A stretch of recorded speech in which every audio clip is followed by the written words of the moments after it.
Tenemos al otro lado del teléfono a Tomás Pardo, uno de los autores, junto a Pedro Monge, del libro 1001 curiosidades de los superhéroes, publicado por Robin Book en la colección Manontropo de Ciencia. Tomás, encantado de saludarte. ¿Qué tal? Hola, igualmente. ¿Qué tal? ¿Cómo va todo? Pues digo, vamos a charlar un poquito sobre los superhéroes, que siempre queda algo en el tintero, ¿no? En este tema, que hay tantos, pero siempre queda algo en el tintero. ¿Cómo surge la idea de publicar el libro? Bueno, realmente lo que ha sido es un encargo de Robin Book. Ajá. Robin Book me llamó, me pidió si podíamos hacer algo de este estilo y le dije que no había ningún problema. Entonces fue cuando busqué algún colega que pudiera ayudarme para finalizarlo. O sea que fue una cosa, un encargo, pero fue un mail que no te esperabas, quizá. Sí, no, realmente no me lo esperaba. Y contactaron conmigo para que así podía hacerlo, si conocía a alguien. Entonces dije que no había ningún problema.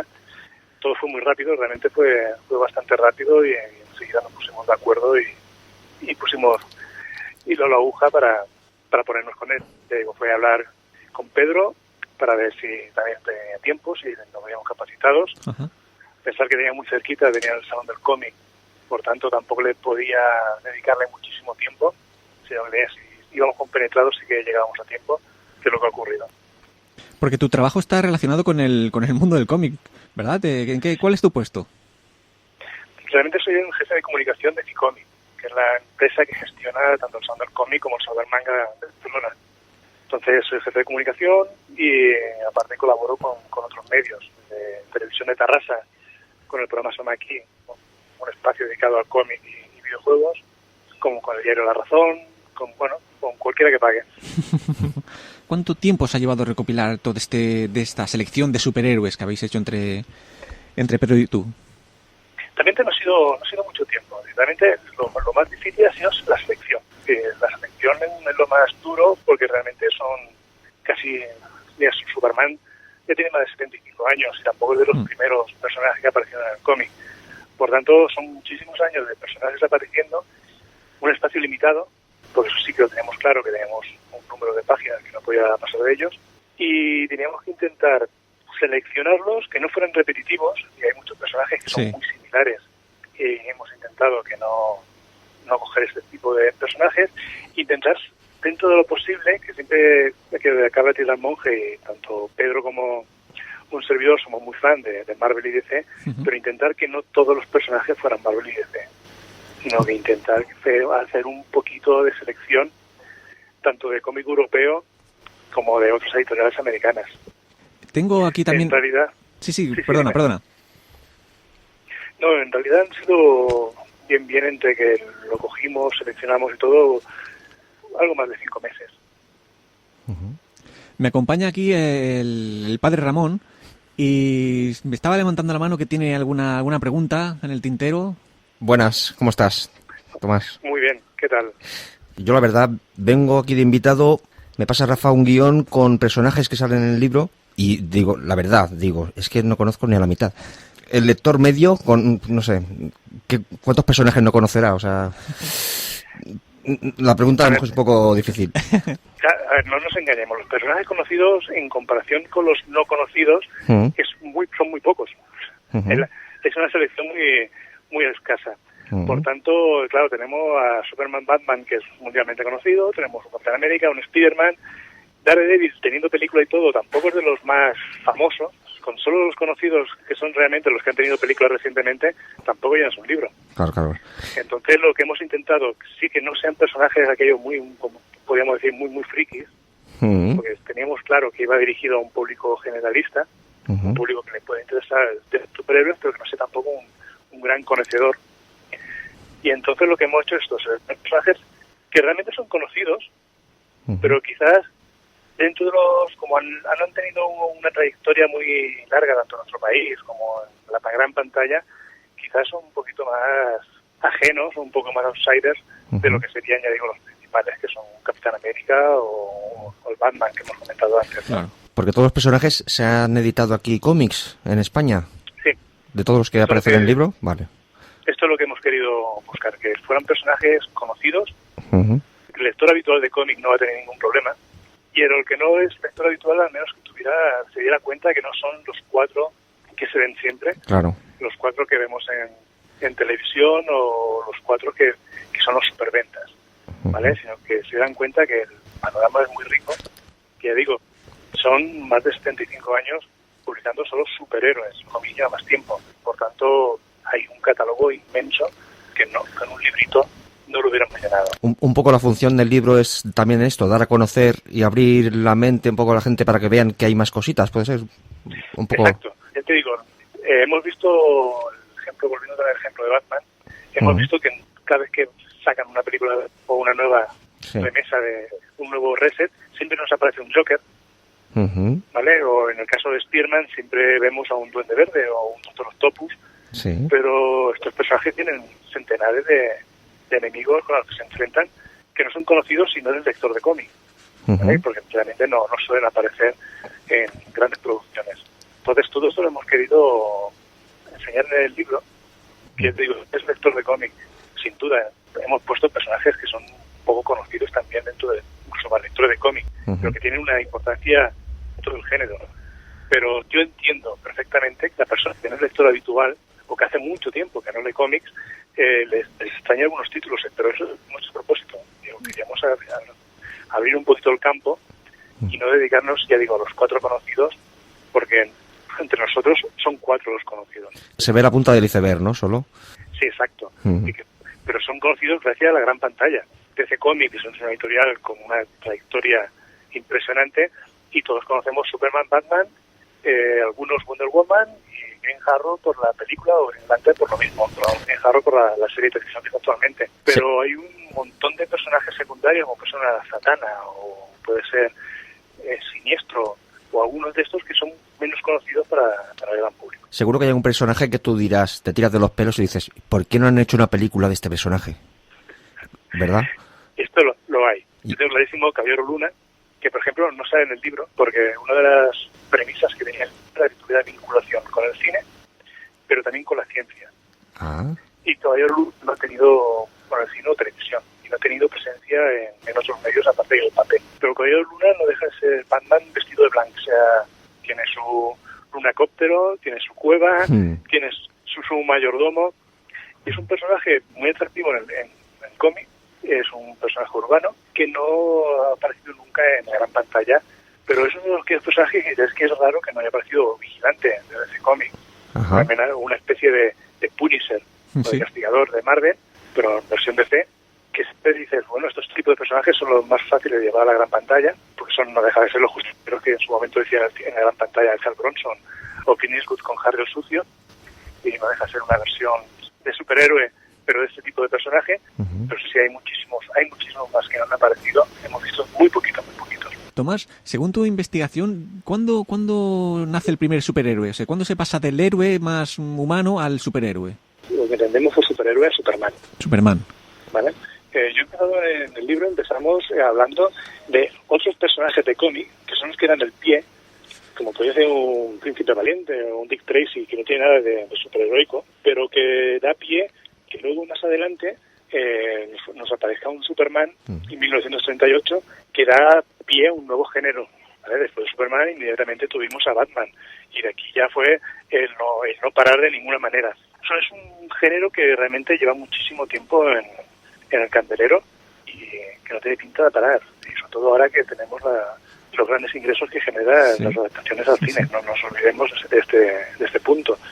Y las ventas de los cómics ya no son lo que eran, y el lector fiel seguimos comprando, pero cada vez se vende menos. Aunque parezca incongruente, que si vas a cualquier kiosco o cualquier librería especializada verás más cómics superiores que nunca. Realmente se publica más que nunca y mejor que nunca. Tenemos las mejores ediciones, pero por contra, no tanto en nuestro país, pero sí en Estados Unidos, las ventas han bajado considerablemente. Entonces tiene una serie de ingresos que generan el merchandising, son figuritas, camisetas, póster y cosas similares, y por otro lado tenemos lo que es cine, televisión, videojuegos, que realmente aquí es donde vienen los grandes ingresos. Claro. Una cosa que yo no sabía que mencionas en el libro es que cuando nace Superman era un héroe limitado. O sea, no llega a volar, levantaba cierto límite no pasaba cierto límite de peso de lo que levantaba. Exacto. La idea de Superman era otra cosa, era un personaje mucho más urbano, era un superhéroe, venía de otro planeta, pero el concepto inicial era otro. Fue con el tiempo, ya digo, es un personaje que lleva más de 65 años funcionando, que se le fue aumentando las capacidades que tenía, hasta llegar a un punto que se dieron cuenta de que era imposible, porque claro, tenían un problema los guionistas para encontrar alguien que te pudiera enfrentar a un adversario lo suficientemente potente para enfrentar a Superman. Si nos acordamos de la primera película de Superman giraba alrededor del mundo en sentido contrario para retroceder el tiempo y evitar la muerte de Lois Lane. Pero inicialmente el personaje saltaba a la altura de un edificio sin ningún problema. Era aquello más veloz que una locomotora, pero no era aquellas capacidades que se le ha ido aumentando con el tiempo, y eso es que nos ha llegado a nosotros, que es el que conocemos. Un Superman que puede volar espacios sin necesidad de ningún tipo de aparato para respirar, que puede hacer grandes esfuerzos, que puede destruir cualquier cosa sin ningún problema. Este Superman es un Superman al que se le han ido añadiendo poderes, como en su momento se añadió la kriptonita, que tampoco aparecía en los cómics. La kriptonita apareció primero en la radio, en el serial radiofónico, antes de que tuviera su versión en cómic.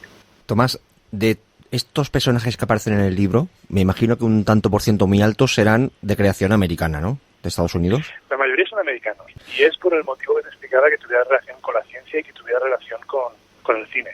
A ver, en Europa, sobre todo Inglaterra e Italia, tienen una gran trayectoria con superhéroes, o lo que entendemos como héroe de cómic. Su salto al cine ha sido limitado. Tengamos en cuenta que de Inglaterra hemos tenido a Juez Dredd, las dos versiones que se hicieron, la de Stallone y la más reciente. Hemos tenido que no es un superhéroe, sino además sería un villano al uso, que sería Diabolic, que fue una película italiana, pero realmente, claro, no tiene la parte científica que necesitaba y no es un personaje superheroico como lo que queríamos dar a entender, porque aparte no tenía ningún tipo de poder su creación no tiene nada que ver con la ciencia. Y en Japón lo mismo, en Japón también tiene muchísimos personajes, pero que no hemos sido capaces de hacer el vínculo con la ciencia. Claro. Tenemos, sin olvidarnos sobre todo de Dragon Ball con Son Goku, pero que era muy difícil, que si bien ha tenido su paso a la gran pantalla y a la televisión, no tiene la parte científica que a nosotros nos hubiera ido bien para encajar con el libro. Porque, ¿qué relación hay cuando nombráis a los personajes, los unís con la ciencia? ¿Qué explicáis sobre ellos? Vale, queremos ver como muchos personajes han tenido algún tipo de relación científica, ya sea en su origen, en los poderes, que tuvieran alguna explicación que no fuera solo ciencia ficción, sino que tuviera algún tipo de explicación científica. Y esto se debe porque en Estados Unidos el gobierno americano pidió a los editores en los años 60 incluir personajes científicos en los cómics. No sé si ya no por edad, pero si habéis leído algo en su momento cuando surgió la serie de televisión Perry Mason, aumentaron las vocaciones de abogados.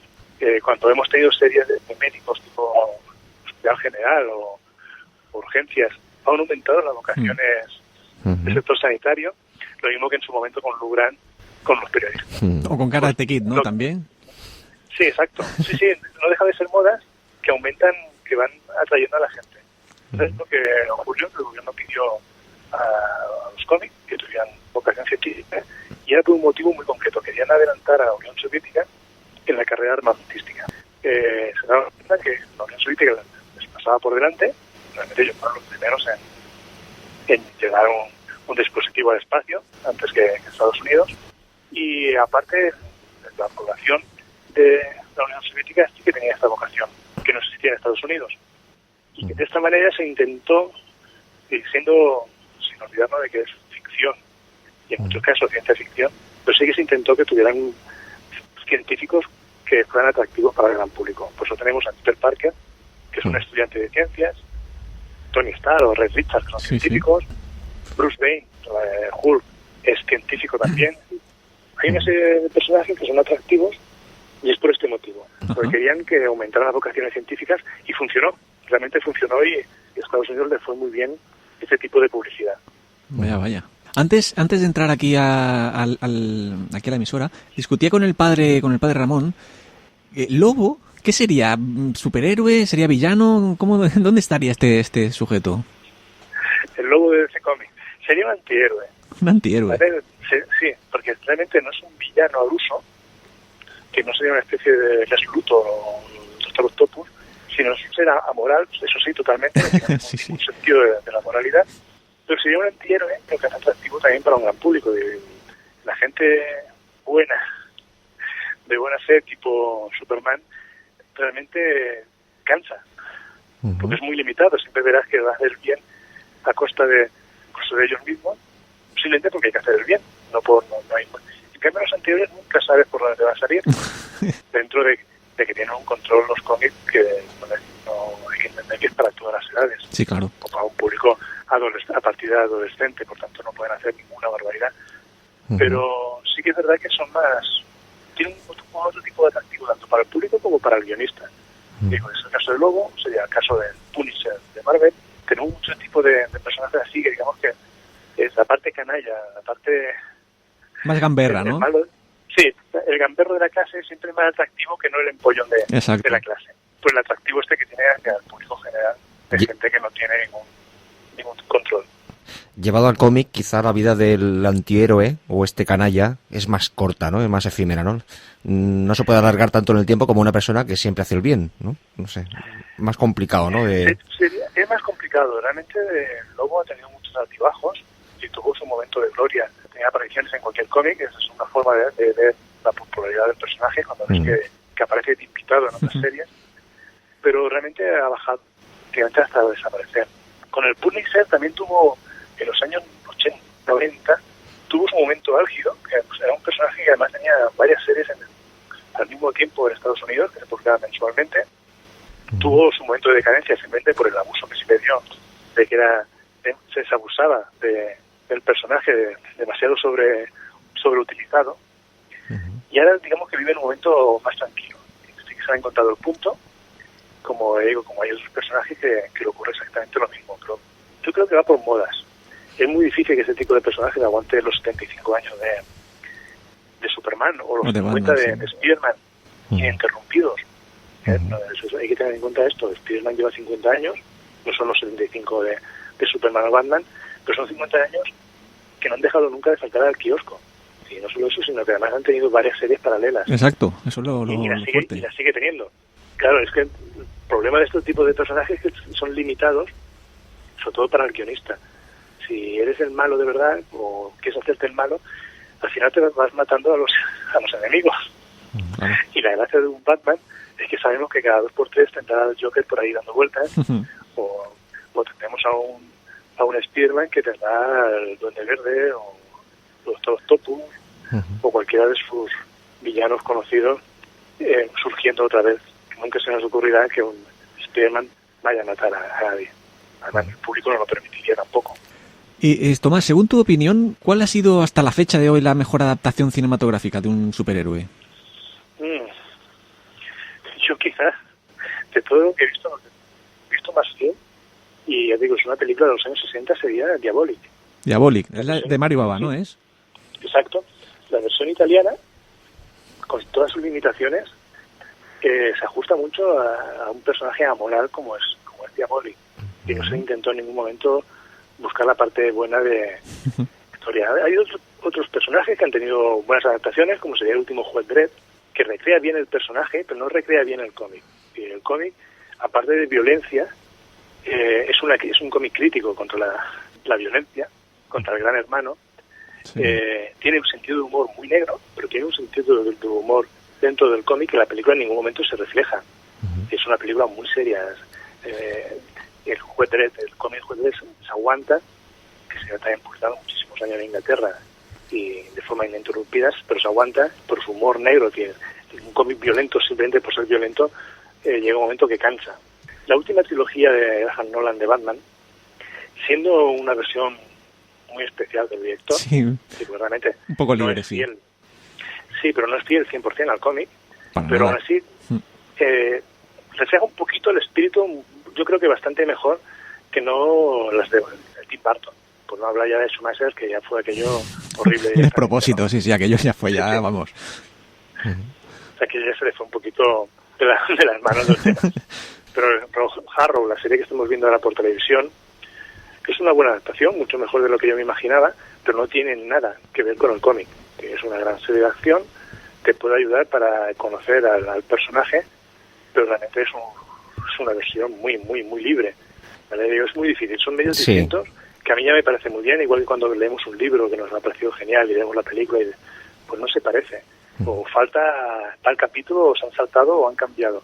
¿Sí? Son medios distintos y por tanto son adaptaciones y en muchos casos son libres de adaptaciones. No hay una unanimidad, ¿no? Para decir, esta es la película que mejor refleja un personaje de cómic. No hay una obra maestra por encima del resto, ¿no? Quizá. No por sé. mi parte, no. Yo no he encontrado... Que incluso las películas que hemos visto aquí en España de Mortadelo y Filemón, que estaba muy bien, la de los hermanos Fraser, sobre todo la primera que se hizo, tiene sus puntos que dices, pues bueno, tampoco recupera el espíritu, pero no es. Exacto. Sí. ¿Vale? Por eso digo, son medios distintos, son cosas distintas y cuesta mucho reflejarlo fielmente, porque el que creó el personaje o el que hace los guiones del personaje no lo hace pensando en adaptarlo a la gran pantalla, Claro. sino lo hace pensando en el papel y además siendo un producto que en su momento inicialmente lo que era de usar y tirar, no es nada que esto iba a ser para coleccionistas que iban a coleccionar cómic y se iban a guardar, pues suponemos cuando se vende un Batman número 1, la primera aparición de Batman Detective Comic, se vende por más de $1 millón. Pero es que nadie en su momento se le pasó por la cabeza coleccionarlo por si acaso. Entonces, como quedan muy poquitas copias, es aquello de oferta y demanda. Claro. Además, cuando un director hace una película de este tipo, no solo ha de pensar en los amantes del cómic, ¿no? También se verá obligado a pensar en otros intereses, como es el gran público, ¿no? Sobre todo los productores. Y los productores que son los que ponen el dinero. Exactamente. Tenemos el caso de Los Vengadores. Los Vengadores es una excelente película de acción, que no es de las mejores que he visto en mucho tiempo, pero lo mismo, tampoco no es una conversión de Los Vengadores al cómic, sino es una versión un poco libre. Pero lo que ocurre es que estas películas influyen sobre el cómic. Si tenemos la película de Los Vengadores con un ojo de halcón que no tiene nada que ver con el ojo de halcón de papel, lo que ha conseguido es convertir el de papel en la versión cinematográfica, convertir un poco en personaje de cine al personaje de cómic. Ha sido al revés, no ha influido el cómic sobre el cine, sino el cine sobre el cómic. Y lo ha pasado también con los trajes de los X-Men, de tener trajes de colores, chillones, hemos pasado al cuero negro. Yo digo, el cómic ya no es tan influyente como era, y ahora se dan cuenta en Hollywood, sobre todo una serie de productores, que es un negocio, que me parece genial. Todos sabemos de Drácula, las películas de Christopher Lee, hubo muchísimas versiones de Drácula, lo mismo que películas de Sherlock Holmes. Mantienen vivo al personaje, ¿no? Lo mantienen con vida. Exacto. Son versiones que muchas veces no tienen nada que ver con la versión de papel. Pero hacen que la gente se acerque al personaje. Exacto. De alguna forma. El negocio no está en vender libros de Sherlock Holmes, sino el negocio está en hacer películas de Sherlock Holmes. Lo que pasa es que mientras haya un público que lo pida, mucho público nuevo se acerca a ellos a hacer las novelas. Es un círculo vicioso que se autoalimenta, pero son mercados distintos. Cuando voy a ver una película o una serie o algo así, que está basado en algo, ya sea un videojuego, sea un cómic, sea una novela, no pido que sea 100% fiel, sino pido que sea buena, que me entretenga, que esté hecha con cariño. Me estoy acordando de una película que además a Rafa y a algunos compañeros les he nombrado alguna vez y ninguno se acuerda de ella. Y es una película que va sobre un dibujante de cómics al que le reclaman para atrapar a una banda de mafiosos. Y eso va muy hilado con lo que estás explicando tú de los americanos, ¿no? De unir la ciencia con la realidad, que es Cóndor Man. ¿Tú esta película la has visto? La vi hace ya muchísimo tiempo, pasé por televisión. Pero yo era pequeñito, la recuerdo como una gran película. A lo mejor la veo ahora y digo, madre mía, vaya Sí, lo dirías. Pero es una película muy de su momento. Digo, no aguanta el paso del tiempo. No. Que no tiene más relación con el cómic que en la versión cinematográfica había un personaje que dibujaba cómic, pero sí que es verdad que es una parte de la normalización. Igual que tenemos series que pasan en oficinas o series que vemos que pasan ahí en una frutería o ahí, pues aquí hay personaje que es dibujante de cómic o guionista de cómic, como los hay en la calle. Accidentalmente, ¿no? O sea... Sí. Está claro que hay menos guionistas de cómic que en los fruteros. ¿Vale? Todos conocemos algún frutero y no conocemos ningún guionista. Yo soy frutero. Pero... Mira que te digo. Y superhéroe. Vale, pero que me refiero a esto. Sí. Que de una parte de la normalización. Tomás, algo me dice que a ti el tema asiático, manga y tal, no te hace mucho. No es que no me atraiga, es diferente. Yo nací con el cómic de superhéroes y el manga ya me pilló de grande. Entonces sí que es verdad que hay títulos como el Dragon Ball, Doctor Slump, City Hunter o Ranma que me gustan muchísimo. Me gusta tanto la serie de animación como me gustan la versión en manga, pero hay otros que me cuesta más. Pero no es culpa del medio, sino simplemente que me pilló en otra época. No me pilló cuando tocaba. Pero aún así, realmente, cuando he encontrado un manga como Death Note o Monster, realmente me he quedado enganchado y se convierte en uno de mis favoritos de forma inmediata. No es un género que desprecio, no es un género que no lea, sino que igual que puedo leer un mal cómic de superhéroes y no me cuesta mucho, un mal manga sí que me cuesta más de leerlo. Eso sí que lo reconozco que se me hace más pesado, pero en cambio cuando encuentro un manga que me atrae, que me gusta por temática, por lo que fuera, que lo encuentro atractivo, lo devoro como el que más. Y digo, Death Note o Tontos City Boys están entre mis mangas favoritos y no lo cambiaría por nada. Pero a mí me gusta el cómic europeo, y desde un Spirou o una Asterix, pasando por 13, Largo Wing o el clásico Bon Moran de francés. Pues, bueno, con la línea Bonelli, sobre todo Bonelli, que es una línea que me encanta, que podría ser un o Dylan Dog o Martin Mister, que son los más conocidos, pero Diabolic, que mencionábamos antes, que es uno de mis títulos favoritos. Algo me dice que Tomás conocerá a Bruto Pomeroy, ¿lo conoces? Sí, claro. Mario Ayuso. Mario Ayuso, por supuesto, desde los es amigo del programa, además, sí. Y responsable del correo de de Conan. Ajá. En los inicios del Comics Forum. Sí. Que es uno de los yo creo que fue de los primeros que empezaron a trabajar para Comics Forum, antes de que Comics Forum supiera que era Comics Forum. Sí, y además trabajando desde Madrid. El Comics Forum tenía la oficina, estaba en Barcelona, y antes de que realmente Comics Forum publicara su número 1 de Spider-Man, que es el que empezamos todos a conocerlo, ya publicaba Conan y Mariano Ayuso estaba al frente de Conan. Es que Bruto Pomeroy, bueno, por diversos motivos, es amigo nuestro de otro programa que hacemos sobre cine. Y hablamos mucho con él, porque no sé si sabes que él, ha participado en infinidad de películas. Y nos cuenta esto de que él, fundó Madrid Comics, que él ha sido comisario en la Feria del Cómic de Madrid. Que tiene historias para aburrir. Tiene historias, como que él trajo Calvin y Hobbes a España. Y hablando contigo ahora, y digo, mira, este hombre seguro que conoce a Mario. Tomás, una preguntita.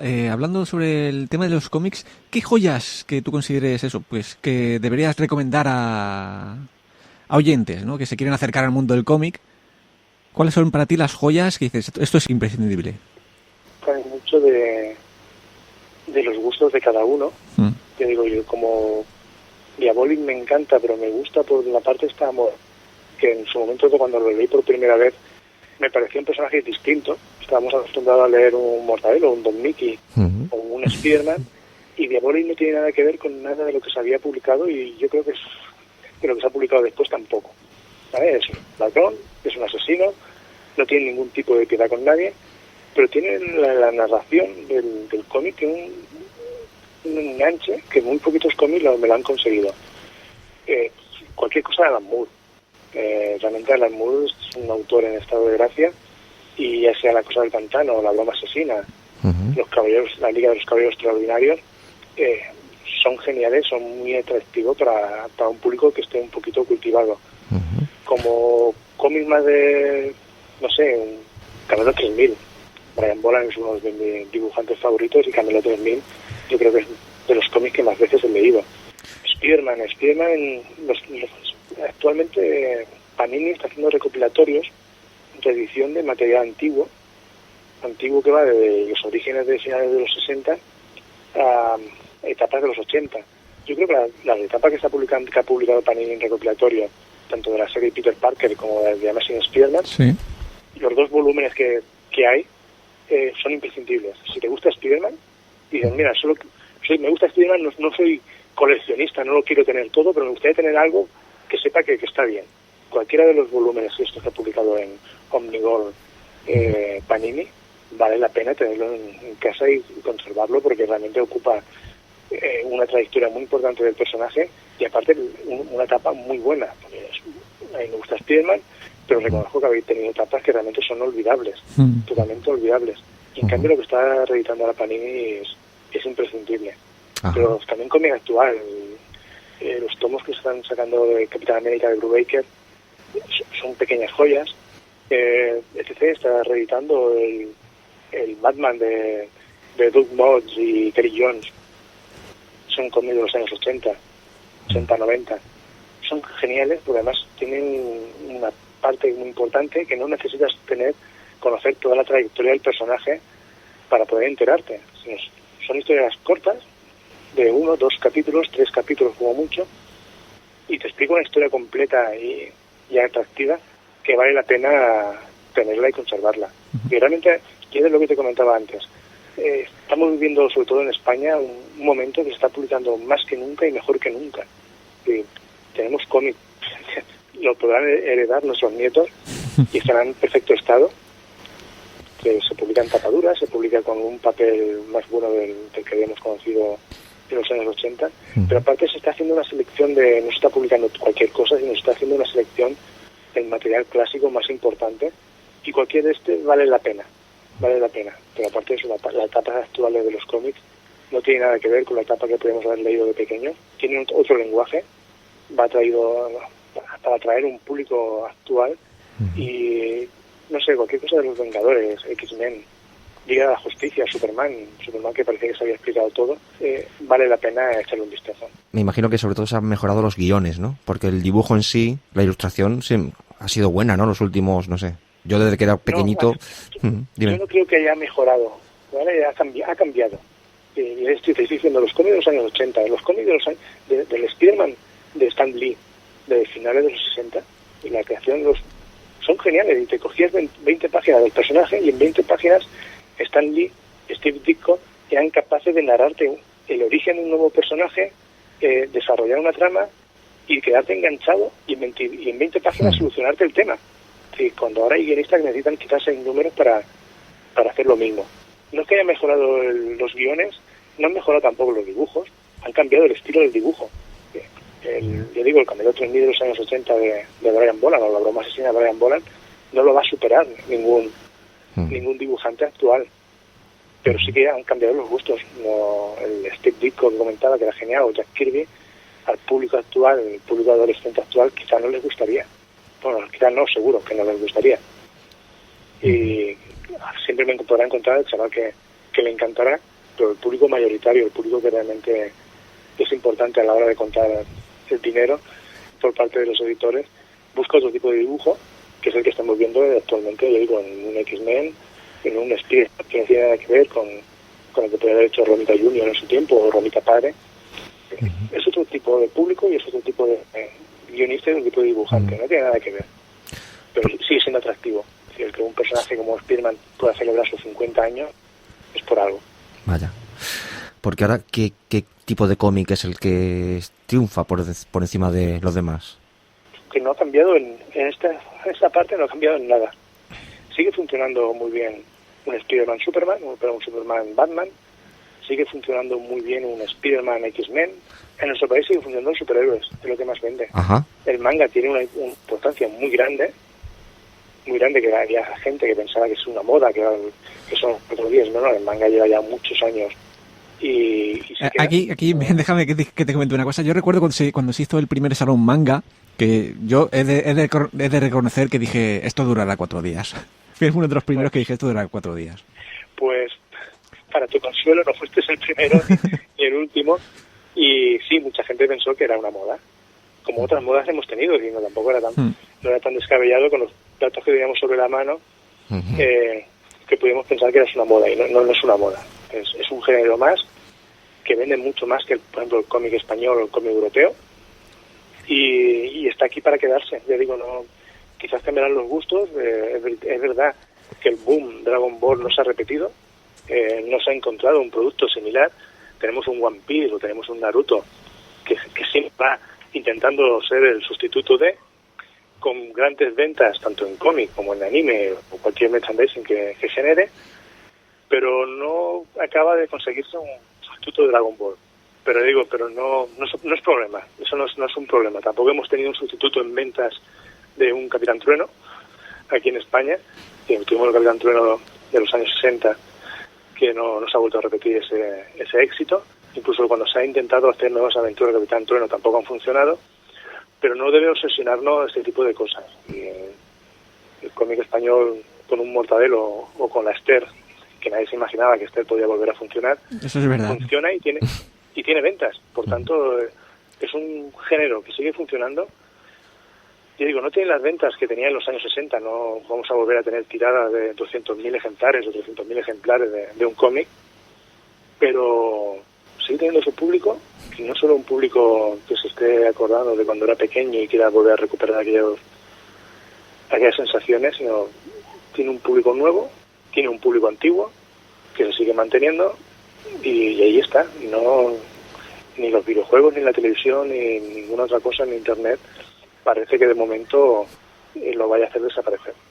Tomás, sabemos que tienes mucho lío, te dejamos ya con la última pregunta, o más bien, ¿qué mensaje podemos decir, o tú personalmente, para la gente que se acerque al libro 1001 curiosidades de los superhéroes? ¿Qué curiosidad así que has descubierto tú? Hostia, esto no lo sabía ni siquiera yo y mira, me he encontrado aquí una perla. Por ahí, yo me he encontrado una cosa curiosa, que no es que lo desconociera, simplemente que no había prestado atención.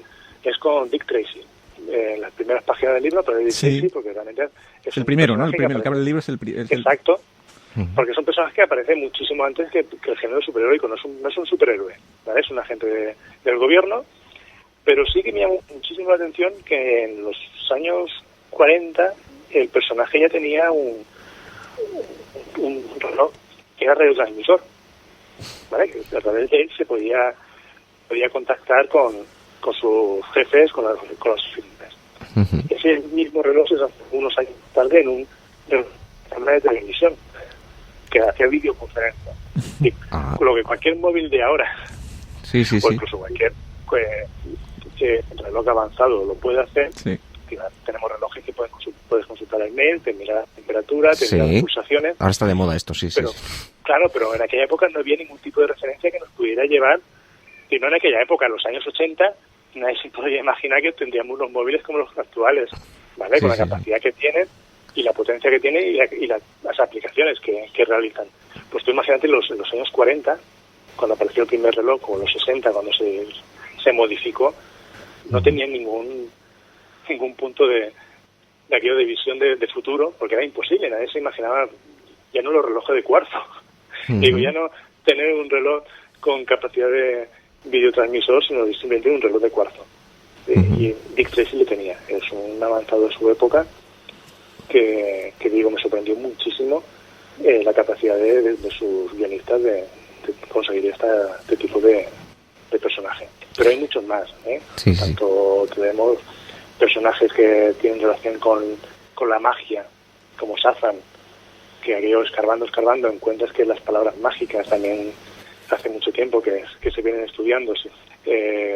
Flash, es aquello que siempre hablamos cuando me preguntan, ¿ves que en el futuro podamos tener superhéroes? Aquello entre comillas, pues podemos tener un super soldado tipo Capitán América, y eso no lo dudo que lo tengamos. Lo que no tengamos un Capitán América que se dedicará a salvar a ancianitas de una zona de bolsos, sino tenemos un Capitán América que estará combatiendo en guerras lejanas, ¿no? Pero tenemos capacidad de crear super soldados de ese estilo. Está la parte moral, que de momento, o ética, que de momento nadie quiere pasar, o públicamente no quiere pasar, pero sí que podemos convertir a una persona en dotarla de unas capacidades, ya sea por drogas, ya sea por injertos, de hacerlo. Lo que no conseguiremos nunca es tener un flash que pueda correr a la velocidad de la luz, o un átomo que pueda viajar a través de la línea telefónica como ocurre en Matrix, ¿no? No es factible, no es factible en un futuro más o menos cercano, en un futuro que podamos, lo que estamos aquí escuchando, podamos verlo, pero otro tipo de personajes, otro tipo de poderes de laboratorio, yo estoy seguro que se están trabajando en cosas del estilo que te he dicho de supersoldados, sobre todo la aplicación militar, que muchas de las aplicaciones que tenemos actual, desde Internet a productos simplemente de las latas de conserva, son productos que vienen de aplicaciones militares. Se piensa primero en esto y luego ya se busca una aplicación civil. Claro, sí. Ha sido muy amable, Tomás. Muchas gracias. A mí, yo la verdad que me he trasladado a mi infancia cuando iba Todos, ¿no? iba a los pajaritos en Hospitalet a cambiar cómics, a comprar cómics. Eso es una parte que se ha perdido. El intercambio Sí. tanto de cómic como de novelas. Y yo me acuerdo de Y los mercadillos. con poquito dinero, ¿verdad? Poder Sí. refrescar la biblioteca. La colección, sí. Sí. Sí, pero digo, no había la visión esta de coleccionar y conservarlo todo. Simplemente eran productos de entretenimiento, de usar y tirar, que es tan buena una opinión como la otra, como el que quiere guardar y tenerlos todos los publicados de su personaje favorito, como el que simplemente quiere estar al día y lee y va cambiando. Y son los gustos de cada uno y el espacio de que disponga. Pues muchísimas gracias, Tomás. Manda también un abrazo a Pedro Monge de nuestra parte. Así lo haré. Justamente hoy es cumpleaños de mi hermana y salgo de San Vicente ahora mismo hacia Paseo San Juan, porque mi hermana vive allí en Plaza Tetuán, al lado, ¿no? Y te vas a Norma, ¿no? Y voy a... Venga, Norma Comics. No sé si a Norma o a otro, y pues me dan ganas de comprar un cómic. A Freaks. Lo que no sé qué cómic lo compraré, porque claro, mi hermana tiene ya 40 años, le gustan los cómics, pero tanto de superhéroe no. Entonces no sé qué compraré al final. Hay mucha parte de novela gráfica y ese tipo de librerías, aparte de lo que sí que tienen es, a diferencia de comprarlo en según qué sitios, Sí. ese tipo de librerías tienen unos vendedores que realmente conocen el producto que tienen Claro. entre manos. Claro. Entonces te pueden recomendar, dando características de la persona Sí, que quieras sí. regalar, Ujú. y tirándole sus gustos, seguro que van a encontrar algo, una novela gráfica, un cómic europeo, y no hace falta, porque es mujer, vamos a regalarle un Esther, sino seguramente encontrará algo que no sea de superhéroes Sí. y que no sea lo típico y tópico que la gente que no conoce los cómics pueda tener en mente. Digo, es genial y este tipo de librería, además lo recomiendo mucho. Ujú. Sobre todo, los que queremos comprar lo que ya sabemos, no nos hace falta ninguna asesoría, Exacto. Ujú. pero cuando muchas veces quieres hacer un regalo, Sí. y si no eres una persona que domine el género, dices, ¿qué le regalo Claro. que le pueda, Hay le que, pueda interesar? hay que dejarse asesorar, ¿no? Por alguien que sabe más que tú. Sí, sobre todo teniendo en cuenta esto, la pega que tienen los cómics superhéroes para un público nuevo es que tienes que conocer la trayectoria del personaje Claro. en los últimos 50 años y claro, no todo el mundo tiene ni la posibilidad ni tampoco el interés de... Quiere saber leer, pero no quiere tener tantas referencias. Entonces, digo, este tipo de librerías te puede informar sobre qué es lo que necesitas y ¿Me recomiendas alguna en particular? depende muchísimo de los gustos. Tenemos manga, Ujú. mangas que normalmente no tienen una trayectoria tan larga. Todos los mangas no son Dragon Ball que pueda tener tantos años, sino que encontrarán mangas de muy poquitos números. Yo digo, Death Note es un manga que a mí me encanta y son 6 volúmenes, pero también puedes encontrar desde cómics europeos como Razconic. Son un producto muy peculiar, pero son muy divertidos. O el típico Asterix, Spirou, similar, que se sigue publicando sin ningún problema y sigue siendo un superventas. Si te vas a Paseo San Juan, Sí. Paseo San Juan tiene el triángulo friki, como se Sí. denomina, y tienes suficientes librerías para todo tipo de producto. Cualquiera de ellas que es sí, válida. cualquiera de ellas Perfecto. que son válidas, pero digo, porque tienen un personal que sabe lo que vende. Perfecto. A diferencia de algunos otros tipos super grandes almacenes o un kiosco callejero que simplemente le llega un cómic junto con 50.000 historias más, este tipo de público, este tipo de librerías conocen al público al que va dirigido. Sí, sí. Porque cualquiera de ellas te podrá recomendar, simplemente igual te dicen, mira, tienes un cómic de superhéroes, te digo, en la mente tengo La broma asesina de Batman, Ajá. de Alan Moore y Brian Boland, una historia que no necesitas saber la trayectoria de nadie, que empieza y acaba, y es simplemente brillante. Sí. Si no me equivoco, está alrededor de 10 euros, que no llega, pero para mí es una de las mejores. Ya soy un gran fan de Batman, y para mí es una de las mejores historias de Batman. Estoy de acuerdo. Si quieres gastarte más, les digo, los tomos que te recomendaba antes, Spiderman de los Omnibus de Panini, son geniales. Pero claro, son casi 700 páginas, son unos 40 euros. Es mucho dinero de golpe. Yo reconozco, siempre lo he reconocido que es mucho dinero de golpe, pero si haces los cálculos de cuánto te cuesta cada página, Ya. por 40 euros, tener 700 páginas brillantes, porque además, ya digo, son etapas geniales de un único personaje, sin saltarse ningún número correlativo, una gran edición, un tomo voluminoso, pero que a la vez es ágil de leer, y lo puedes abrir perfectamente. Todos conocemos, hemos sufrido páginas otoñales, y son aquellas páginas que cuando abres el libro o el cómic se caen, porque tienen un encolado deficiente. Estos cómics, por el volumen de páginas que tienes, lo puedes abrir tranquilamente en 180 grados y no sufre para nada la encuadernación. Pasa eso, sí, son 40 euros de golpe. Pero las cosas buenas, claro, las cosas buenas cuestan dinero, claro. Pero no cuestan dinero, y digo, son 40 euros de golpe porque son 700 páginas. Es un Mortadelo de 48 páginas, ya vale unos 10 euros o un poquito más. ¿Vale? Y de un Mortadelo te puedes coger un Spiderman, el Spiderman mensual, que son unas 70 páginas, y este también sobre los 5 euros o así. Pero si haces números, divide el precio que te cuesta por el número de páginas, yo estoy seguro que es de los cómics más baratos que hay en el mercado. Sí. Muy bien. Pues muchas gracias por tus consejos y por... Recordamos 1001 curiosidades de los superhéroes por Tomás Pardo y Pedro Monge, editado por Robin Book en la colección de ciencia de Manon Tropo. Muchísimas gracias, Tomás. Da gusto hablar contigo, Tomás. Venga, un abrazo y hasta la próxima. Gracias por todo. Venga, adiós. Chao.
Si quieres saber más de 10 contra 1, entra en Facebook 10 contra 1 y en Twitter @Radio Gamboa.